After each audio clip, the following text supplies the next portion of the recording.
કહેવાય છે કે મહાપ્રભુજી સૂર્ય રૂપ છે અને ઠાકોરજી કલી રૂપ છે. જ્યાં સુધી સૂર્યનો ઉદય ન થાય ત્યાં સુધી આ કમળ ખીલે કઈ રીતે?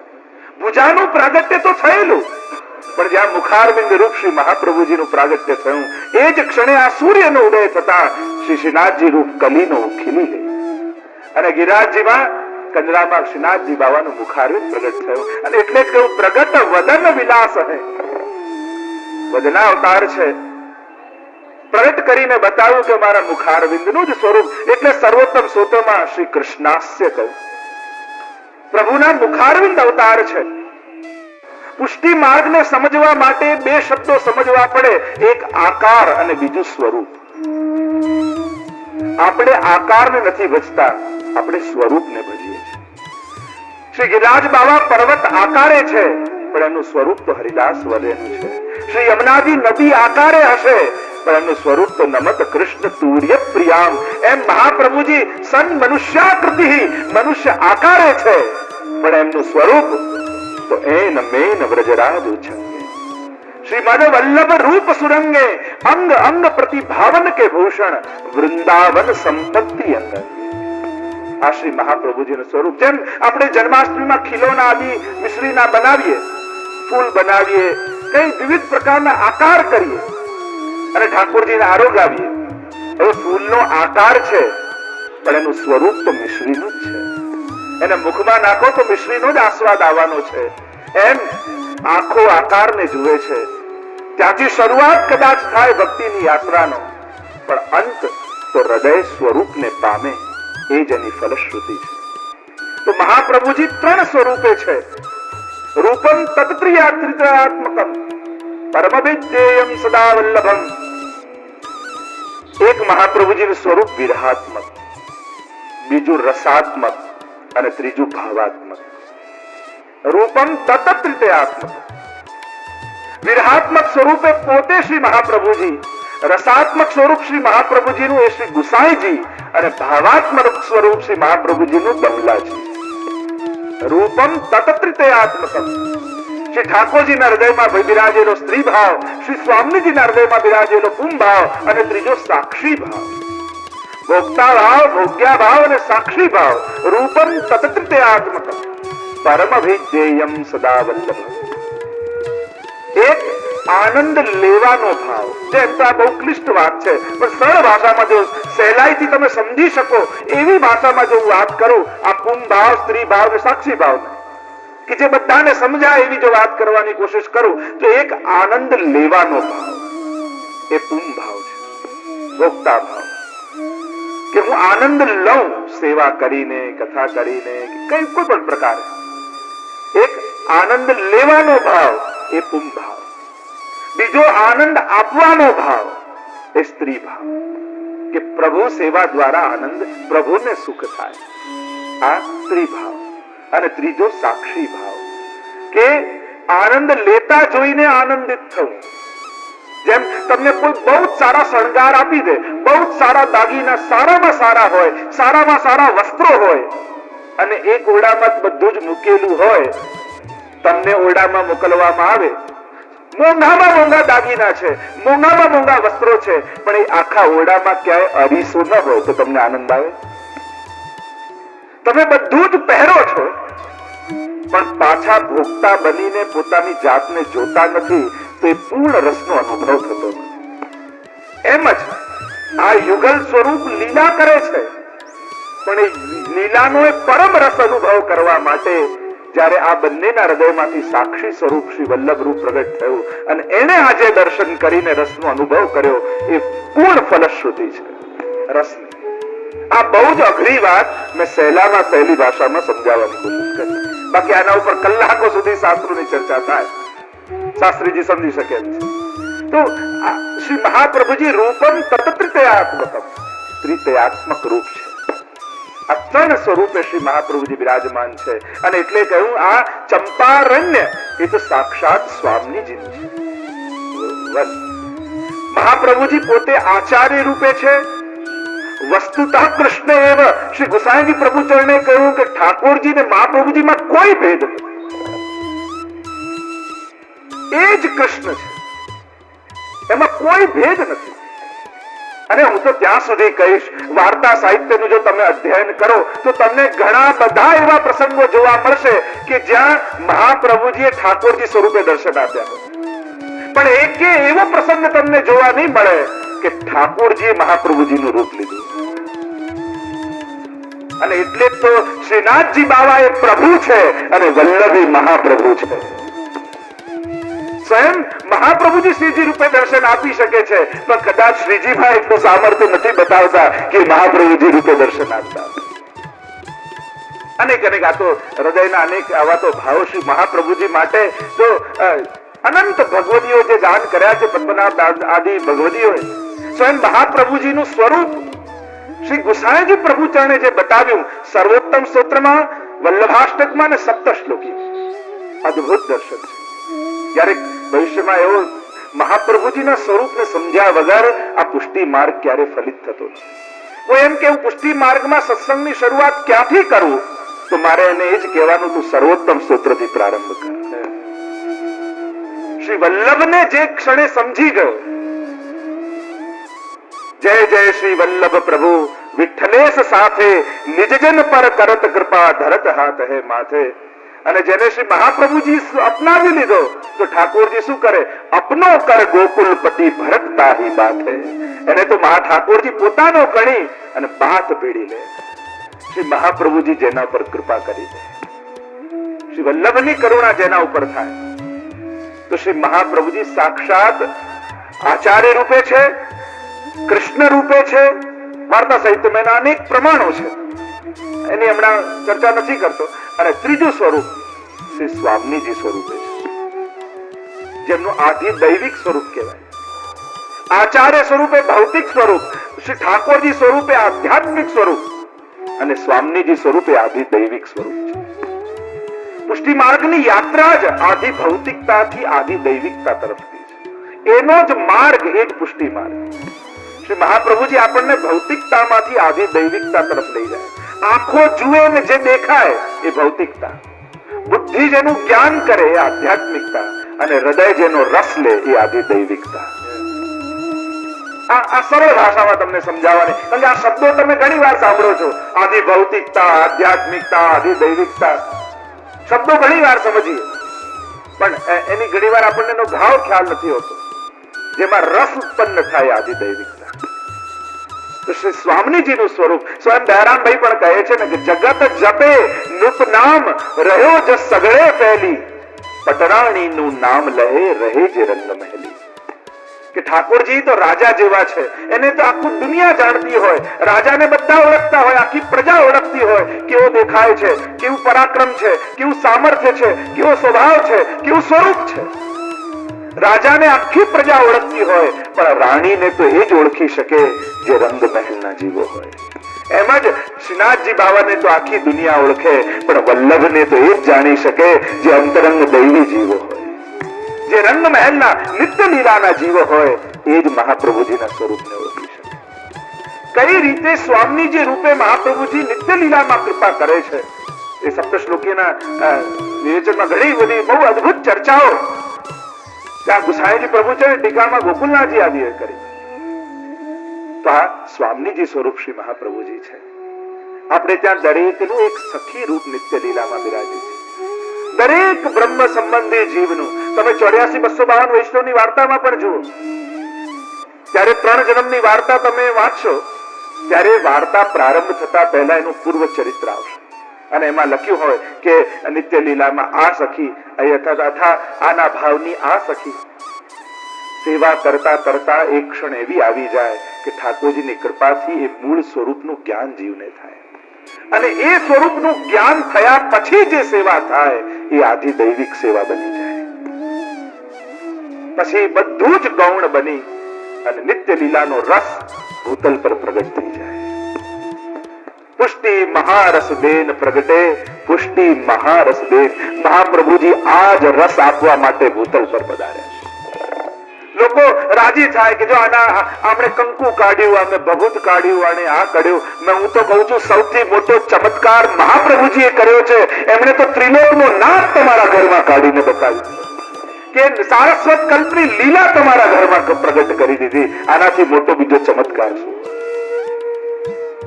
લોકો આ કંકુ ભભૂત આપણો કોઈ ઉદ્ધાર કરવાના નથી. શ્રી મહાપ્રભુજીની કૃપા તો જુઓ. બાકી બધે ભલે કલિયુગ ચાલતો હશે, પણ જેના ઘરે પુષ્ટાયેલા ઠાકોરજીની સેવા થાય છે એના ઘરમાં કલિયુગ નહીં પણ સારસ્વત કલ્પ ચાલી રહ્યો છે. તેને કાળ કર્મ નવ બાંધે રે. દરેક વ્યક્તિ બે વસ્તુથી બંધાયેલા છે. એમ તો ત્રણ કહી છે, કાળ, કર્મ અને સ્વભાવ. પણ મહાપ્રભુજી ત્યાં વેણુ ગીતની સુબોધનીમાં પણ કહે છે કે જયારે નિત્ય લીલા, આધિ દૈવિકી લીલા હોય ત્યાં ત્રણેય વસ્તુ નથી હોતી. સાક્ષાત મહાદેવજીનો અવતાર, એટલે એમનું નામ થયું ગંગાધર. તિનકે પુત્ર ભયે ગંગાધર, તિનકે ગણપતિ. આ ગંગાધર ભટ્ટે 28 સોમયજ્ઞ કર્યા. તેમના પુત્ર થયા ગણપતિ. એમણે 30 સોમયજ્ઞ કર્યા. એકવાર વિદ્વત સભામાં બિરાજમાન હતા અને દરેક બ્રાહ્મણોને સાક્ષાત ગણેશજી બિરાજમાન છે એવા દર્શન એમનામાં થયેલા. એટલે આ ગણપતિજી સાક્ષાત ગણેશજીનો અવતાર હતા. દિનકે ગણપતિ સુત વલ્લભવર, અને બીજાને થયા વલ્લભવર. આ વલ્લભવર એમણે કુલ આ વલ્લભ ભટ્ટજી 5 સોમયજ્ઞ કર્યા. જ્યારે એ પોતે સાક્ષાત સૂર્યનો અવતાર હતા. બધા એકવાર બ્રાહ્મણો એમની પાસે ગયા કે લોકો આપને સૂર્યનો અવતાર કહે છે, હમણાં અડધી રાત્રિ થયેલી છે, જો આપ સૂર્યનો અવતાર હોય તો આપનો પરચો આપો. અને આ વલ્લભવરજીએ સાક્ષાત વેદ મંત્ર ભણી અને અડધી રાત્રિએ સૂર્યને પ્રગટ કરી દીધો હતો. અને દિવસ જેવું અજવાળું અડધી રાત્રિએ થઈ ગઈ. આ પ્રગટ સૂર્યના અવતાર છે. વલ્લભવર શ્રી લક્ષ્મણ ભટ્ટ અનુભવ દેવ, શુદ્ધ સત્વજો શ્રી વસુદેવ. અને શ્રી લક્ષ્મણ ભટ્ટજી કેવા છે? અનુભવ દેવ, શુદ્ધ સત્વજો શ્રી વસુદેવ. સાક્ષાત વસુદેવજીના અવતાર છે લક્ષ્મણ ભટ્ટજી. જેમ વસુદેવજીને વચન આપેલું પ્રભુએ, અને એમને ત્યાં પ્રભુ પધાર્યા. પણ પધાર્યા તો ખરા, પાછી આજ્ઞા કરી કે છાપમાં પધરાવીને મને ગોકુળ પધરાવી આવો. અને સુખ લેવાનું તો રહી ગયું. અને હવે આ વસુદેવજીના મનોરથ પૂર્ણ કરવા માટે આ લક્ષ્મણ ભટ્ટજી રૂપે સ્વયં વસુદેવજી પ્રગટ થયા. અને એમને ત્યાં હવે મહાપ્રભુજીનું પ્રાગટ્ય થશે. કેવા છે? સત્વગુણ વિદ્યા પયોનિધિ, વિશદ કીર્તિ પ્રગટઈ, ગામ કાંકર ગાંવ ગાંવ में रही, વાર में रही, જાતિ સબ હરકહી. અને આંધ્રમાં કાકરવાડ ગામ છે. ત્યાં અનેક પરંપરાથી સોમયાજી બ્રાહ્મણો રહે છે, જેમની દિવ્ય પરંપરા છે. સ્વયં દેવતાઓ જ અવતાર લઈને પ્રગટ થયેલા છે. અને કાકરવાડ ગામમાં રહી યજ્ઞ યાગાદી કરી રહ્યા છે. ધર્મને અનુકૂળ જીવન પસાર કરી રહ્યા છે. પર્વ પર સહ કુટુંબ લેકે ચલે પ્રાગકુ સાથ લે, સ્નાન દાન દિવાય દ્વિજકુ ચલે કાશી પાતલે. સમાચાર મળ્યા કે પ્રયાગમાં બહુ મોટો એક પર્વ થવાનો છે, ઉત્સવ થવાનો છે. અને સમાચાર સાંભળી લક્ષ્મણ ભટ્ટજી પોતાના સમગ્ર પરિવારને લઈ અને પધાર્યા છે કાશીની ઓર, પ્રયાગની ઓર.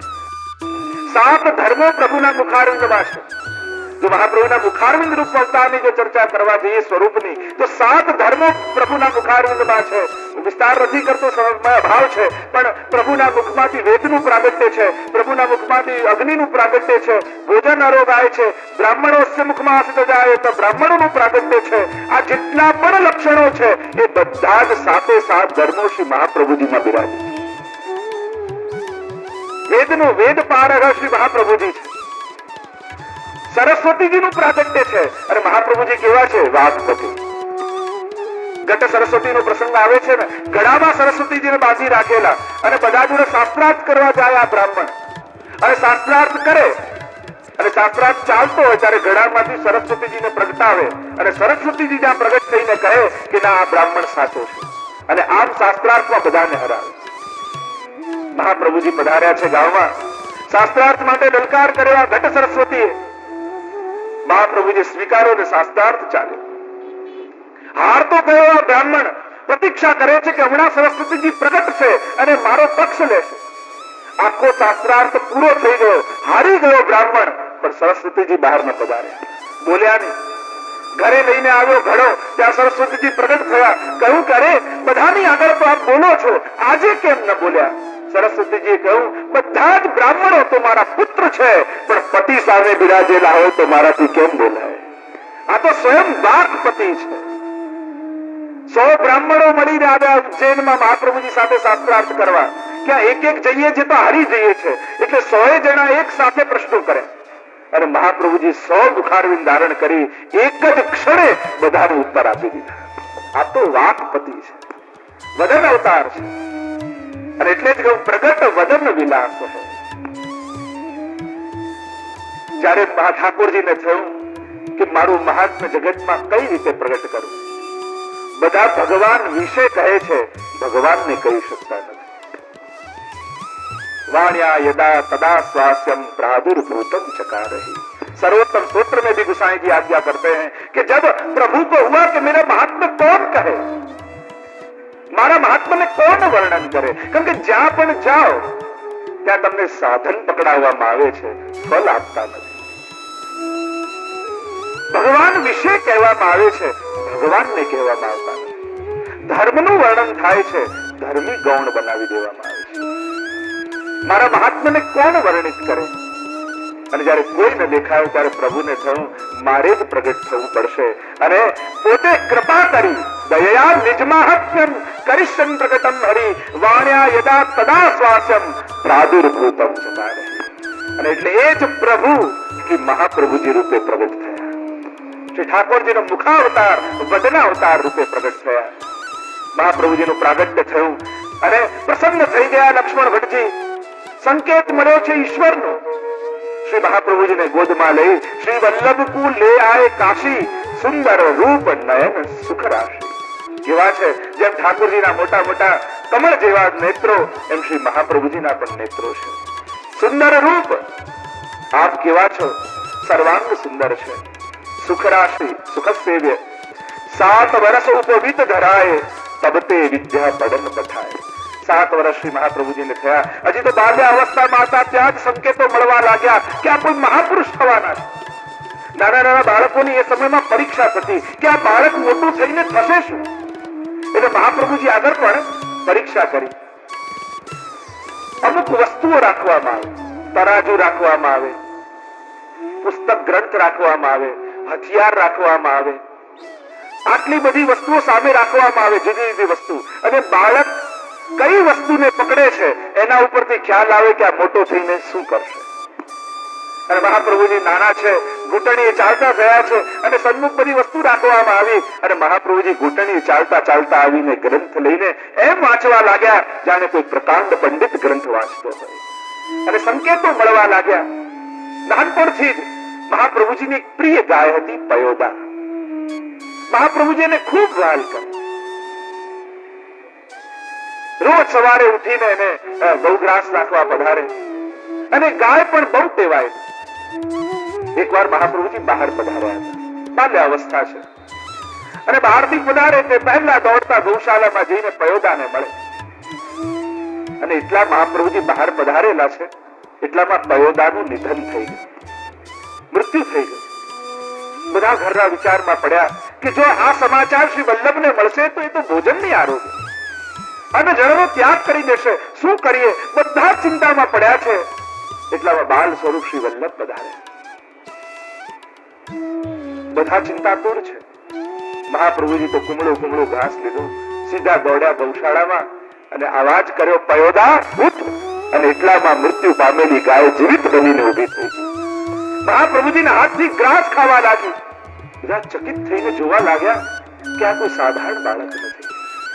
7 વર્ષના શ્રી મહાપ્રભુજી થયા અને યજ્ઞોપવિત સંસ્કાર કરવામાં આવ્યા. આપ તો સ્વયં કર્મ માર્ગ પ્રવર્તક છે. એકવાર મહાપ્રભુજી સંધ્યાવંદન કરતા હતા, વૈષ્ણવની દ્રષ્ટિ પડી અને પ્રશ્ન કર્યો કે મહારાજ આપ તો ભક્તિ માર્ગના આચાર્ય છો, પછી આ કર્મકાંડ કેમ કરો છો? મહાપ્રભુજીએ બહુ સુંદર ઉત્તર આપતા કહ્યું કે જુઓ, ભક્તિ માર્ગ એ તો ફૂલોનો બગીચો છે અને કર્મકાંડ એ કાંટાની વાડ છે. જો વાડ ન કરવામાં આવે તો કોઈ પણ બગીચો બગાડી જાય. આ તો કર્મ માર્ગ પ્રવર્તક છે, વેદ પારગ છે. 7 વર્ષ થયા ઉપવિત ધારણ, 7 વર્ષ ઉપવિત ધરાય, તબ તે વિદ્યા પડન પઠાય. અને ગુરુને ત્યાં વિદ્યા અભ્યાસ કરવા માટે, કારણ કે જનોય સંસ્કાર થાય પછી જ વેદનો અધિકાર મળે. દ્વિજ બનવામાં આવે. જો બ્રાહ્મણને દ્વિજ કહેવાય કારણ કે 2 વાર એનો જન્મ થાય છે. એક તો માના કુખે ને બીજી વાર જ્યારે એના જનોય આદિ સંસ્કાર કરવામાં આવે અને વેદનો એને અધિકાર મળે અને વિદ્યા ભણવા માટે મોકલ્યા છે. જેમ પ્રભુ પધાર્યા હતા ઉજ્જૈનમાં, શ્રી મહાપ્રભુજી પણ વિદ્યા અભ્યાસ કરવા માટે પધાર્યા છે. અને આપણે અધ્યયનમાં શું વાર લાગે, આપ તો સ્વયં વાક્પતિ છે. એટલે અહીંયા મૂળ પુરુષમાં દ્વારકેશજી લખે કે પડે ચારો વેદ અરુ ષટશાસ્ત્ર મહિના 4.